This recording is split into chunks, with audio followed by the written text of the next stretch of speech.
السلام علیکم ورحمۃ اللہ وبرکاتہ۔ نحمدہ ونصلی علی رسولہ الکریم، اما بعد۔ امید کرتے ہیں آپ تمام سسٹر خیر عافیت سے ہوں گی اور ایمان کی بہترین حالت میں ہوں گی۔ اللہ رب العزت سے دعا ہے آپ کی طرف ہر بڑھنے والا شر خیر میں بدل دے، آمین۔ پیاری سسٹر، ہم لوگ سورۃ الانعام آیت مبارکہ 124 تک ٹرانسلیشن اور 122 کی تفسیر کر چکے تھے۔ آج مزید 3 آیت مبارکہ کی ٹرانسلیشن کریں گے، آیت مبارکہ 125، 126 اور 127، اور تفسیر کا لیسن آیت مبارکہ 123 سے سٹارٹ کریں گے۔ رب اشرح لی صدری ویسر لی امری واحلل عقدۃ من لسانی یفقہوا قولی اللہم بارک لنا فی اوقاتنا اللہم فقہنا فی الدین اللہم انی اسألک الہدی والتقی والعفاف والغنی اللہم الہمنی رشدی واعذنی من شر نفسی۔ اعوذ باللہ من الشیطان الرجیم، بسم اللہ الرحمن الرحیم۔ فمن يرد الله أن يهديه يشرح صدره للإسلام ومن يرد أن يضله يجعل صدره ضيقا حرجا كأنما يصعد في السماء كذلك يجعل الله الرجس على الذين لا يؤمنون وهذا صراط ربك مستقيما قد فصلنا الآيات لقوم يذكرون لهم دار السلام عند ربهم وهو وليهم بما كانوا يعملون۔ ٹرانسلیشن آیت مبارکہ 125 سے، فمن یرید اللہ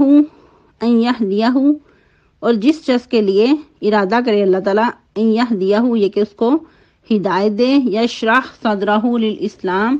کھول دیتا ہے اس کا سینہ اسلام کے لیے،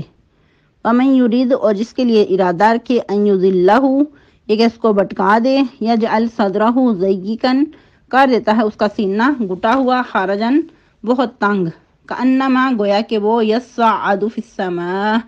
وہ چڑھ رہا ہے آسمان کی طرف، کذالک اسی طرح یجعل اللہ الرجس کر دیتا ہے اللہ تعالیٰ گندگی یا ناپاکی، علی الذین ان لوگوں کے لیے لا یؤمنون جو ایمان نہیں لاتے، وہذا صراط ربک مستقیما اور یہ سیدھی راہ ہے تیرے رب کی، قد فصلنا الآیات لقوم یذکرون تحقیق تفصیل سے بیان کر دی ہم اپنی آیات نصیحت حاصل کرنے والے لوگوں کے لیے، لہم دار السلام عند ربہم ان کے لیے سلامتی کا گھر ہے ان کے رب کے نزدیک، وہو ولیہم اور وہی ان کا دوست ہے، بما کانوا یعملون بوجہ اس کے جو کچھ تھے وہ اعمال کرتے۔ تفسیر آیت مبارکہ 123 سے، اللہ سبحانہ و تعالیٰ اپنے نبی صلی اللہ علیہ وسلم کو تسلی دے رہے ہیں، کیا فرما رہے ہیں؟ وَكَذَلِكَ جَعَلْنَا فِي كُلِّ قَرْيَةٍ أَكَابِرَ مُجْرِمِيهَا لِيَمْكُرُوا فِيهَا وَمَا يَمْكُرُونَ إِلَّا بِأَنفُسِهِمْ وَمَا يَشْعُرُونَ، کہ جس طرح کفار مکہ کے بہت بڑے بڑے سردار مسلمانوں کے اوپر ظلم و ستم ڈال رہے ہیں، یہ صرف ان کی ہی روش نہیں ہے بلکہ پہلے لوگوں کے ساتھ بھی یہی کچھ ہوتا رہا،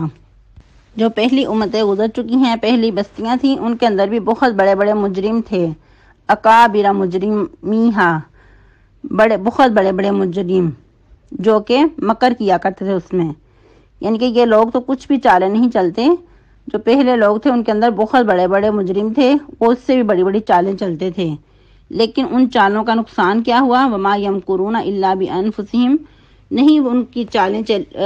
ہوئیں لیکن مگر اپنی ہی جانوں کے لیے، یعنی کہ ان کے جو مکر تھے وہ ان کی ہی جانوں پر پڑے، وما یشعرون اور وہ اس سے لاشعور تھے۔ جس طرح کہ فرعون کی مثال لے لیں، فرعون اپنے وقت کا کتنا بڑا سرغنا تھا، بہت بڑا سردار تھا، بہت بڑا بادشاہ تھا، اور خود کو انا ربکم الاعلی کہتا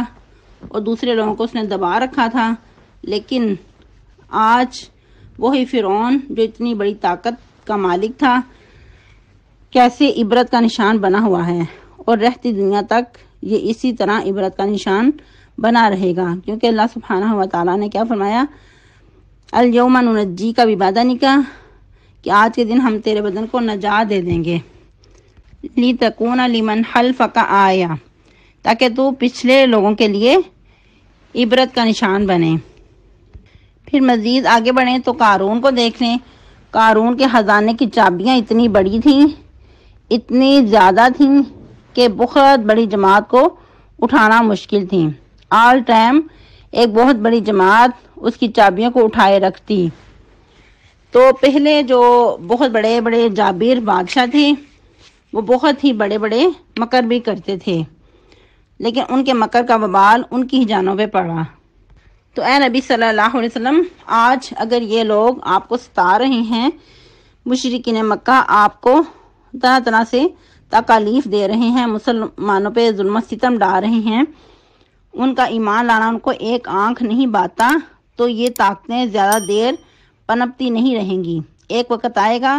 کہ یہ جو طاقتیں ہیں خود کو سپر پاور کہلانے والی ہیں، اپنے ہی منہ کی ان کو کھانی پڑے گی، اور ان کی چالوں کا وبال ان کو خود ہی بھگتنا پڑے گا۔ اور یہی وجہ ہے کہ نبی صلی اللہ علیہ وسلم اپنے لوگوں کو تسلی دیا کرتے تھے۔ صحابہ کرام رضی اللہ تعالیٰ عنہم کو پہلی قوموں کے واقعات سنا کر ان کو تسلی دیتے اور ان کی حوصلہ افزائی کرتے۔ جس طرح کہ ایک مرتبہ نبی صلی اللہ علیہ وسلم کعبہ کے سائے میں تکیہ لگا کر بیٹھے ہوئے تھے، اس وقت صحابی رضی اللہ تعالیٰ عنہ نے آ کر شکایت کی کہ اللہ کے رسول صلی اللہ علیہ وسلم، ہمیں کفار سے بہت زیادہ مشکلات کا سامنا ہے، وہ طرح طرح سے ہمیں ستاتے ہیں، ظلم و ستم ڈال رہے ہیں، تو آپ اللہ سے دعا کیوں نہیں کرتے؟ تو اس وقت نبی صلی اللہ علیہ وسلم نے فرمایا کہ تم لوگ جلدی کر رہے ہو، پہلے لوگوں کے ساتھ بہت ظلم و ستم ہوا کرتا تھا، لوہوں کی کنگھیوں سے ان کے گوشت کو ہڈیوں سے جدا کر دیا جاتا اور آرے لے کر کہیں دو ٹکڑے کر دیا جاتا، لیکن یہ جو ظلم و ستم ہے، اتنی سخت ان کو تکالیف ان کے اسلام سے، ان کے ایمان سے ان کو دور نہیں کیا کرتے تھے۔ لیکن شاید تم لوگ جلدی کر رہے ہو، تم لوگ جلد باز ہو، تو ابھی تھوڑا اور صبر کرو، ایک وقت آئے گا کہ اللہ سبحانہ و تعالی بہت آسانیوں والے معاملے کرے گا۔ مزید صحابہ کے نام پہ ظلم و ستم دیکھ کر نبی صلی اللہ علیہ وسلم بہت پریشان ہوتے، لیکن کچھ کر نہ پاتے، تو اس وقت صبر کی تلقین کرتے۔ جیسا کہ ایک مرتبہ سیدنا یاسر رضی اللہ تعالیٰ عنہ کے بارے میں دیکھا کہ ان کے پورے خاندان کو ستایا جا رہا ہے، سخت تکلیفیں دی جا رہی ہیں، تو کیا فرمایا، اے آل یاسر صبر کرو، تمہارا وعدہ جنت ہے۔ تو اس طرح نبی صلی اللہ علیہ وسلم جنت کی بشارت دے کر صبر کی تلقین کیا کرتے تھے، اور یاد رہے کہ جوابی کارروائی کرنے کی تلقین نہیں کرتے تھے، بلکہ صبر صبر، ابھی اور صبر کرو، ابھی اور صبر کرو۔ اور یاد رہے کہ یہ سورہ مبارکہ مکی ہے، اور مکی دور میں نبی صلی اللہ علیہ وسلم بارہا صبر کرنے کی تلقین کیا کرتے تھے، لیکن جب مدینہ میں تشریف لائے ہجرت کے بعد، اس وقت پھر مسلمانوں کو اجازت دے دی گئی کہ اب تم ان لوگوں سے جنگ کر سکتے ہو، اب تمہاری ایک ریاست بن چکی ہے، اب تم جوابی کارروائی کرو۔ تو اس وقت پھر مختلف جنگیں بھی ہوئیں، جو کہ آپ لوگ بارہا سنتے بھی رہتے ہیں، اور آپ کے لیسن میں بھی بہت سارے واقعات بتائے بھی جاتے ہیں، جنگوں کے حالات جو ہیں۔ تو کیا پتہ چلتا ہے کہ جب انسان اپنے ایمان میں مضبوط ہو جاتا ہے، مشکلات کا سامنا کرنا پڑتا ہے، تو ایک وقت آتا ہے کہ جو چال چلنے والے لوگ ہوتے ہیں وہ نیست و نابود ہو جاتے ہیں، ان کی طاقت دب کر رہ جاتی ہے۔ لیکن اس میں شرط کیا ہے کہ انسان خود ایمان میں مضبوط ہو، ایمان میں پختگی ہو، اور جوابی کارروائی نہ کرے، اپنے معاملات اللہ کے سپرد کرے۔ پھر مزید مشرکین مکہ کے بارے میں بتایا جا رہا ہے، وَإِذَا جَاءَتْهُمْ آیَةٌ، جب ان کے پاس کوئی نشانی آتی ہے، قالوا، وہ کہتے ہیں، لن نؤمن حتی نؤتی مثل ما اوتی رسول اللہ، کہ ہم ہرگز ان پہ ایمان نہیں لائیں گے یہاں تک کہ ویسے ہی معجزات دیے جائیں جس طرح کہ اللہ کے رسولوں کو معجزات دیے گئے تھے۔ تو اللہ سبحانہ و تعالی ان کے جواب میں کیا فرماتے ہیں، اللہ عالم حیث یجعل رسالتہ، اللہ خوب جانتا ہے کہ اپنی رسالت کا منصب کس کو عطا کرے، اپنی رسالت کہاں رکھے۔ یہ رسالت کی اتنی بڑی ذمہ داری ہر بندے کے بس کی بات نہیں کہ اس کا بوجھ اٹھا سکے۔ یہ اللہ سبحانہ و تعالیٰ ہی بہتر جانتے ہیں کہ اپنے بندوں میں سے رسالت کے لیے کس کو چنیں اور کس پہ یہ باری ذمہ داری ڈالیں، کون اس کو پورا کرنے کا اہل ہے۔ حقیقت الحال تو یوں کہ یہ لوگ ماننے کو تیار ہی نہیں تھے، اس لیے بار بار ہیلا سازی کرتے، کبھی کوئی مطالبہ کرتے کبھی کوئی مطالبہ، اور مطالبات کس چیز کے؟ معجزات کے، کہ جس طرح کے معجزات اللہ کے رسولوں کو دیے جاتے ہیں ویسے ہی معجزات ہمیں دیے جائیں تو پھر ہم مانیں گے۔ جس طرح کہ نبی صلی اللہ علیہ وسلم کے سامنے شق قمر تھا، پہلے انہوں نے مطالبہ کیا کہ ہمیں یہ چاند 2 ٹکڑے ہو کر دکھایا جائے تو پھر ہم تمہیں مانیں گے، لیکن جب یہ مطالبہ ان کا پورا کیا گیا تو فوراً کہنے لگے یہ تو سراسر جادو ہے۔ اس چیز کو بھی انہوں نے معجزے کو جو اللہ کی طرف سے معجزہ آیا تھا اس کو جھٹلا کر اس کو جادو کہہ دیا، نبی صلی اللہ علیہ وسلم پہ الزام لگا دیا کہ یہ کوئی معجزہ نہیں بلکہ تم جادو کے زور پر یہ ہمیں سب کچھ دکھاتے ہو۔ یاد رہے کہ یہ ان کے روز روز کے مشغلے تھے، روز روز کے مطالبات تھے۔ کبھی کہتے کہ اس پیغمبر پہ قرآن نازل ہونے کی بجائے ان 2 بستیوں میں سے کسی بڑے معزز شخص پہ قرآن کیوں نہیں نازل ہوا، یعنی کہ مکہ اور طائف میں سے کسی بڑی شخصیت پہ قرآن نازل ہوتا تو پھر ہم ماننے کو تیار ہوتے۔ یہ ایک جو یتیم بچہ ہے، یہ جو ادنا سا شخص ہے، نہ اس کا کوئی بڑا سٹیٹس ہے نہ کوئی اس کا گھر بار ہے، تو اس ادنا سے شخص کو ہی اللہ نے چننا تھا۔ تو اللہ تعالیٰ فرماتے ہیں کہ اللہ عالم حیث یجعل رسالتہ، یہ تو اللہ کا کام ہے، اللہ کی منشا ہے کہ جس کے لیے چاہیں اس کو اس کام کے لیے چن لیں۔ اللہ خوب جانتے ہیں کہ کون اس کام کے لیے معزز ہے اور کون اس کو اچھی طرح نبھا سکے گا۔ تو اللہ رب العزت نے ساتھ ہی ڈانٹ بھی پلا دی، سیصیب الذین اجرموا صغار عند اللہ، ان قریب مصیبت پہنچے گی ان لوگوں کو جو ان میں گناہ گار ہیں۔ مصیبت کون سی؟ اللہ کی طرف سے، وعذاب شدید، اور عذاب دردناک، بما کانوا یمکرون، اس وجہ سے کہ جو کچھ وہ مکر کرتے تھے، یعنی کہ یہ روز روز نئی نئی چالیں چلتے ہیں، کبھی کچھ کہتے ہیں، کبھی مسلمانوں کو سخت ستاتے ہیں، اذیتیں دیتے ہیں، کبھی نبی صلی اللہ علیہ وسلم کو اپنی باتوں کے تیروں سے ستاتے ہیں، تو اس وجہ سے ان کو اللہ سبحانہ و تعالیٰ ایسے ہی نہیں چھوڑ دیں گے بلکہ ان کی سخت پکڑ کریں گے، اور جتنی کوئی بڑی طاقت ہوتی ہے